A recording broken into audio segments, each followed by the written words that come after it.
Първият по рода си в България музей на бирата отвори врати в Стара Загора, в града с стари пивоварни традиции. В пенливия музей с вкус на малц има над 130 уникални експоната, проследяващи историята на производство на бира. Мога да отлича личните вещи на първия създател на пивоварна в Стара Загора. Това е доктор Кожухаров, чешки възпитаник.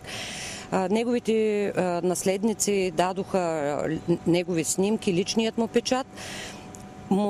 Музейната сбирка притежава единствена в страната и лични вещи на първия браумайстер, т.е. първия лицензиран производител на бира в България. Наследниците на създателя на първата пивоварна в Стара Загора, доктор Константин Кожухаров, са не само сред основните дарители на музея, но и истински ценители на бирата. Аз обичам и създаването на бирата, от което съм се интересувала, суровините, и обичам също много бирата.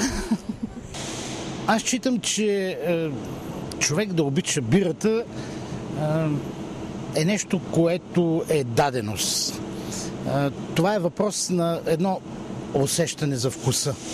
Ако наистина който и да било има такива усещания, сигурен съм, че може да оцени хубавата бира. За да се усети истинският вкус на бирата, тя трябва да се сервира в подходяща чаша. Тъмното пиво се налива в тум без тип, почти затворени чаши, а светлото в чаша от тип затворено лале. Идеята на затворената чаша е да запази аромата, вкусовите качества на бирата. Затова има още едно задължително условие. Наливането на пивото да става под наклон от 45 градуса, съветват професионалистите.